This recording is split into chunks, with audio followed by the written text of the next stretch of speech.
Good morning, everyone. Good evening, good afternoon, wherever you are, and welcome to this week's weekly energy boost.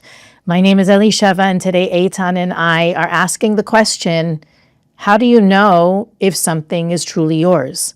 We learn and teach a lot about the art of letting go, practicing detachment, finding what's aligned with us or what's soul-driven, what's our purpose. But if we're honest with ourselves, especially as individuals that are seeking greater enlightenment and spiritual focus, sometimes it's not easy to discern when something is truly meant for us.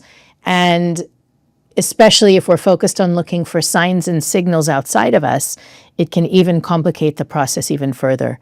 So today we're here to talk about how the universe is supporting us in having clarity on what's truly ours, clearing out the noise around what isn't, and moving forward with determination and focus into how to get to the next level of the manifestation of goodness and blessings in our lives. Weekly Energy Boost is a 7-day spiritual weather forecast where we provide our listeners with the most practical and powerful tools to navigate the coming 7 days. We do that by poring over the wisdom of Kabbalah and extracting the tools and the wisdom that are not only going to support you in maximizing this week, but wisdom and tools that can support you any week of the year, any year of your life. And the specific influence that we have this week is actually the potential to fall into the trap of thinking that something that isn't ours belongs to us. And the Kabbalists teach that within the trap, within the potential falling, exists the antidote. And the antidote this week is really cleaving to those things that are truly meant for us. So, Eitan, when you're faced with a situation, a person who's coming to you and asking you, how do I know if this is mine? What do you tell them? So I would first awaken to have the right intention, that I would love daily to attach myself. The right intention, the soul intention. What does it mean? The Zohar in this weekly portion speaks about Korach. Korach was a leader, and he wanted to have the job of Moses' brother Aaron, which did not belong to him. So the Zohar say a powerful verse, which I love. He says, when you chase after something that does not belong to you, in a long term, you're not going to really get it. You might get it temporarily, you're not really get it. And you're going to lose what's yours.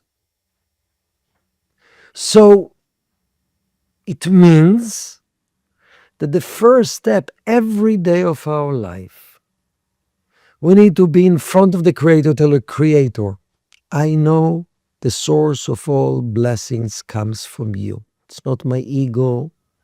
It's not my identity. Because every blessing comes from you. Number 2, please, I truly want to make sure that whatever I manifest in my life, and we came to this world to manifest the light of the Creator in a way that can add value. So I want to make sure the Creator that whatever I manifest in my life is the manifestation, is the light, is the soulmate, it's the deal, it's the relationship, is pursuing a purpose that belongs to my soul. What does it mean, belong to my soul?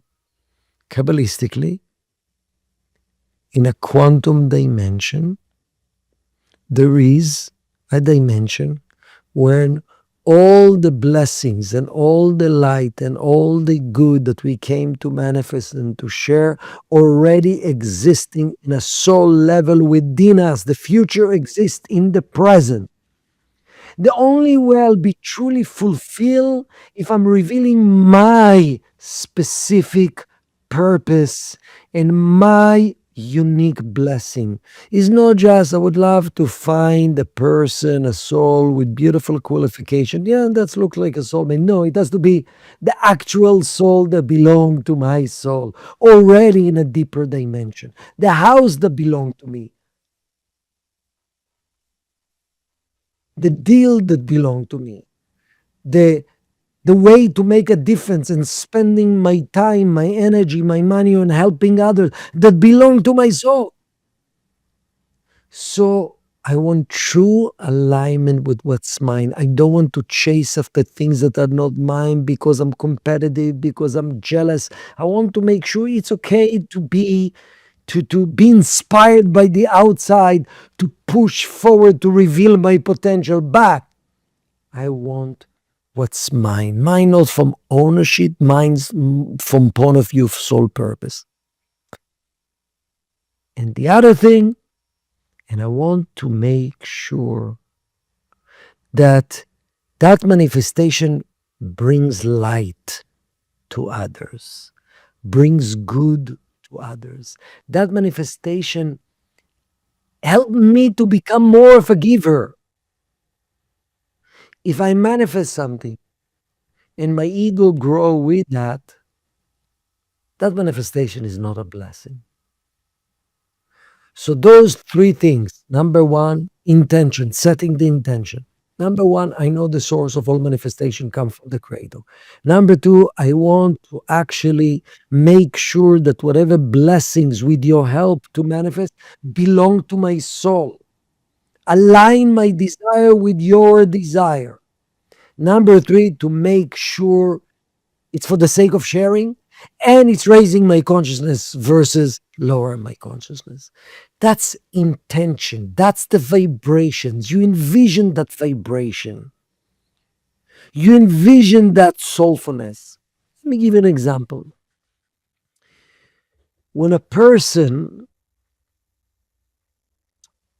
doesn't truly attach himself to this intention, at least in desire, then when manifestation will happen, it will bring bursts of excitement, which is nothing wrong about being excited, but loss of identity. Suddenly, wow, now I believe in myself. Now I feel someone. You actually start to take credit for that manifestation as if that's your identity. And that's part of disconnect. Before manifestation, we need to ask ourselves already the question, and then what? I'll find my soulmate. And then what? Are you erasing your game of unconditional love? Finding the soulmate, this is just the beginning of the path of raising the game of unconditional love. This is not the end, this is the beginning. So always look forward based on romantic movies, Hollywood movies. When I'll find my soulmate, then I'll be happy forever. Finding or connecting or manifesting, this is just step into growing closer to another human being, more vulnerable to another human being, more unconditional giving with other people. So the intention and the expectation of the manifestation has to be really from a soul. No, I'm going to learn tools how to manifest, and when I am, that's when I'll be happy. That's when I'll be happy. It's a trap. So that's step number one, manifestation. And I will question the person. Why do you want? Why do you want to manifest? And then a lot of people actually realizing I'm not truly wants to manifest what belongs to me. I don't even believe something belongs to me. I just want in a physical level to have what they have, to have what someone expecting me to have.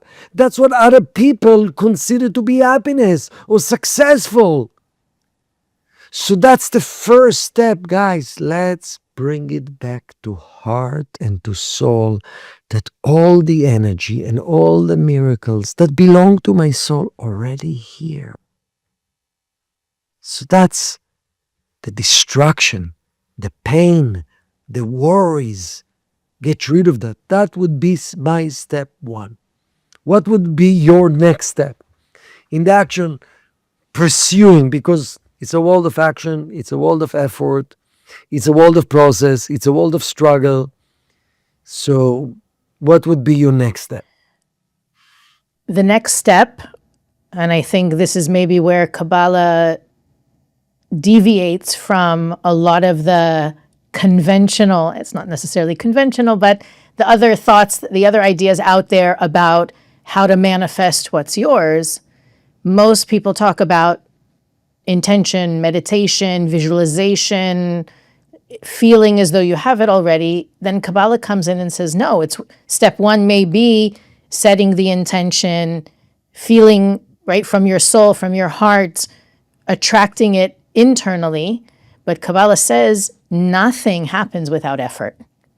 And effort is relative to every single person. It's not about being busy, because there's a lot of people out there that they're on every dating app or every job search site. The effort that the Kabbalists talk about is the internal effort. So a person can be very busy on the outside of themselves, again, on every app, sending all the emails, but internally avoiding the transformation that's required for them to step into their next level. And I see that for a lot of people, even the idea of meditation and prayer becomes part of that immobilization. The Kabbalists say, no, the realm that we live in is called the world of action, olam asiyah.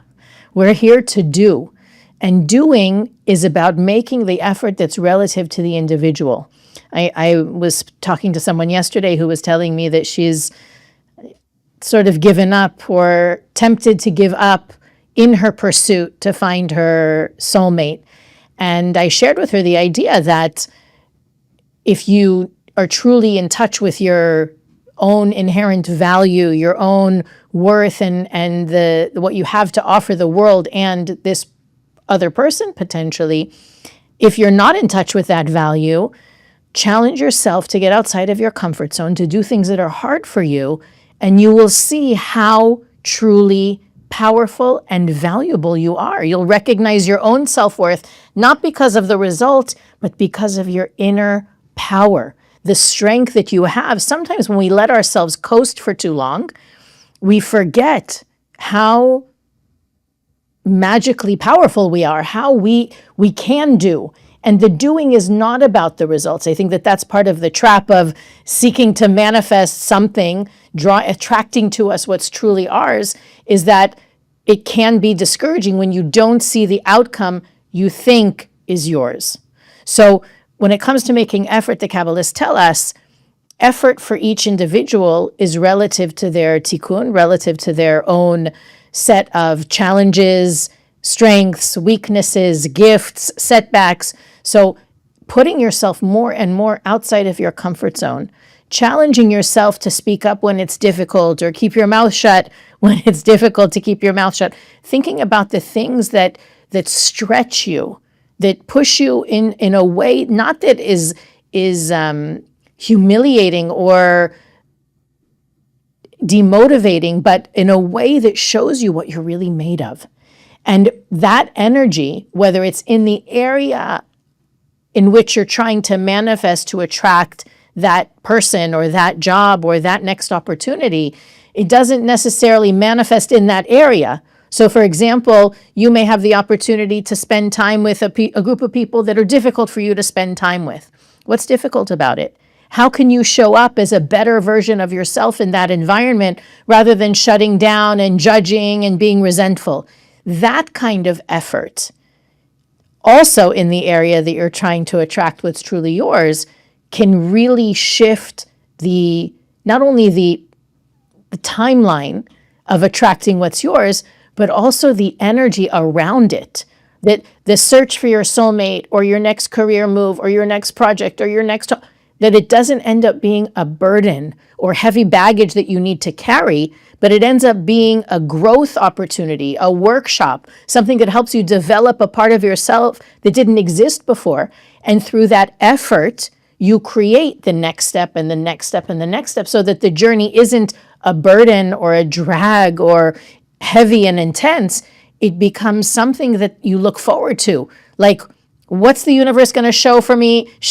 What's the universe going to bring me to work on today? Where's the opportunity to reveal light today? And step by step, all of that effort to get outside of my comfort zone and to become a better version of me, that determines, or that contributes to the reality that's truly mine, that's going to help me, like you said, Eitan, make the world a better place, add more value to my environment and the people around me, that there will be more light in the world as the result of me receiving this thing that's connected to my soul and my soul's purpose. So I think once you set the intention, and that's an ongoing process, it's not a one-time deal, it's a daily practice, making that concerted effort toward generating the energy to help to manifest that outcome is a big part of the process. Beautiful. So let's give example, because I spoke yesterday with someone that was really inspired by Kabbalah and take weekly classes in the Kabbalah Centre in New York. And they were so inspired that they saw a clear vision of how they take their business to a higher level of purposeful mission, helping others in a real estate field. And that person shared, I was so excited, things came together. I was in a verge of closing 2 big deals that actually will bring every aspect of my life to the next level, because I'll feel so much mission driven. And I had the right intentions, and I was really taking care of myself spiritually, not abusing my body, not operating from reactivity. Really felt I'm coming from soul every day, daily discipline, workout, restricting himself from going after the wrong food, the wrong energy. And then these 2 business deals fell apart. And specifically was honest people that actually interfere and destroy the deal. That's what happened. And that person shared, it really took all the wind out of me, he said.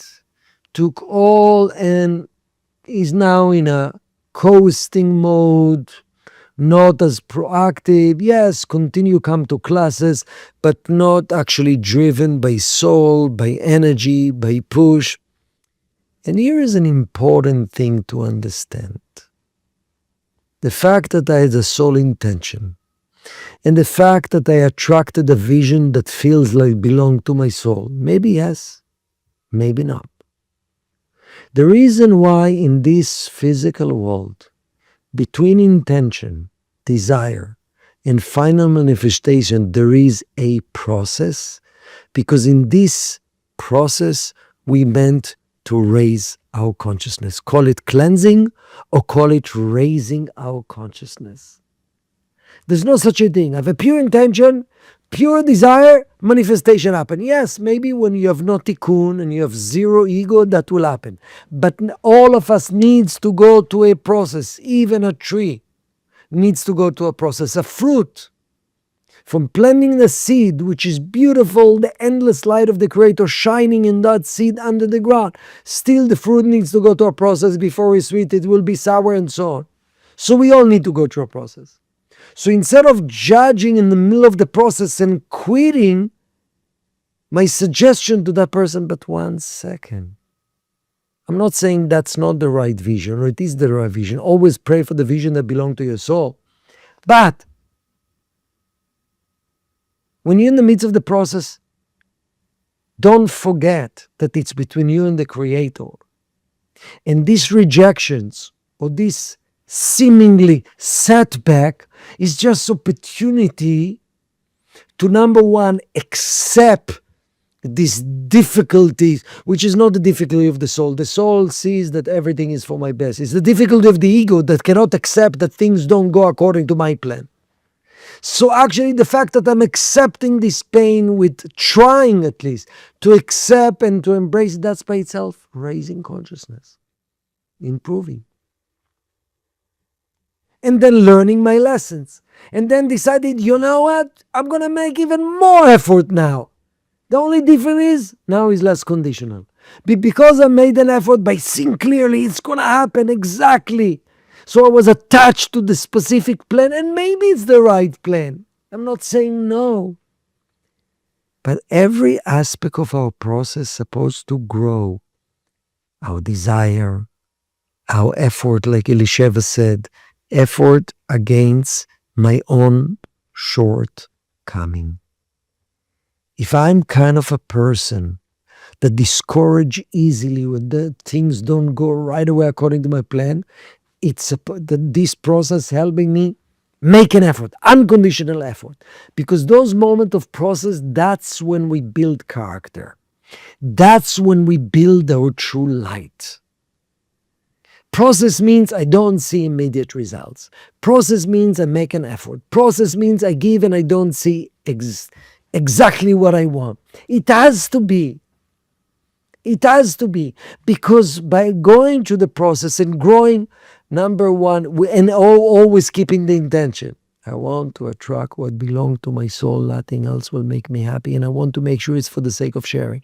So if I'm going in the right process and there's suddenly disappointment, if there is disappointment in manifestation, lack of manifestation, not exactly what I want, and I cannot, it's very tough for me to handle that rejection. It means that if it would manifest in a way I wanted it, I will be too attached in an ego level. So actually I need to go through disappointment in order to cleanse this attachment. It's bad, it's bad, it's bad. Until then I can handle blessings without being attached to it. We'd be willing to understand I'm just the conduit, I'm not the owner. So there's always intention and desire, process and effort and growing, experiencing an unconditional raising consciousness, and again effort and effort and effort, spiritually, physically, everybody go. Then manifestation, not as heading every way to my ego, as a tool to use this manifestation to grow even more. So it's a constant process for each one of us. Intention, desire and effort, growth, learning lessons, manifestations, and then move away from manifestation. Don't attach yourself to it. Don't define yourself to that. What is the next thing I can do reveal in this world? Yeah, it's like training for a marathon, right? That the not being able to reach your goal is actually what prepares you to reach the goal, to get to the finish line. And it can be really difficult, and it can look like, okay, the door closed. Is the door closing, or is it setting you up to be able to handle something even greater in the future? And that whole, like you said, it's like a dance.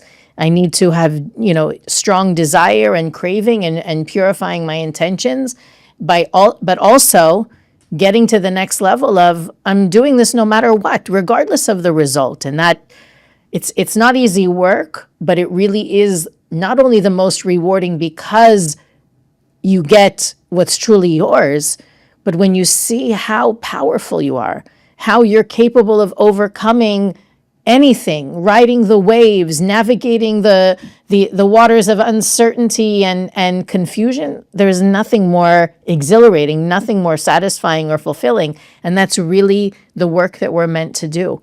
So it's exciting that everybody is going to embrace that work this week.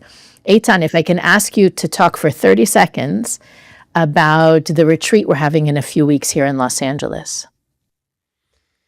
Yes. So around the weekend of July 4th, we have retreat and we'll have the leaders of the Kabbalah Centre, Michael Berg and Monica Berg, will be part of this beautiful weekend that will include seminar, workshop, healing exercise, breath work, deep wisdom.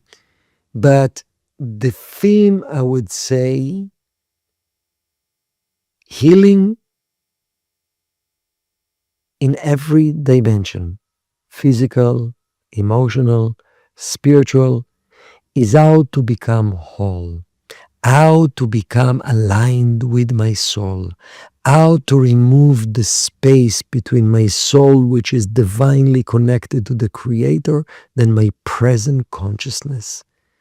So, how do I heal that space in relationship, in business? And of course, it has to do with consciousness, desires, thoughts, fears. So it's a beautiful opportunity, in-person event, to come together and to be inspired. Where part of it will be part of the Spiritually Hungry podcast, will be part of that. That's what Michael and Monica will lead. And combination of different teachers, different modalities, sacred sound, tikkun healing, breath work, a lot of amazing togetherness energy. Especially focused in that week where the energy of healing in all aspects of our life is available. We're coming together as a community, and I'm most excited for people who are on their own, not necessarily close to a Kabbalah center, living, kind of doing the work in their own world, to come together and be a part of our global community here in Los Angeles, and with students and teachers from all over the world. It's very excited about it, and I'm looking forward to meeting lots of new faces there. So you can find the link in the description of this week's episode and on weeklyenergyboost.com. If you have any questions, you're more than welcome to reach out. And hopefully we'll see a lot of you there. And we'll see you next time on the Weekly Energy Boost.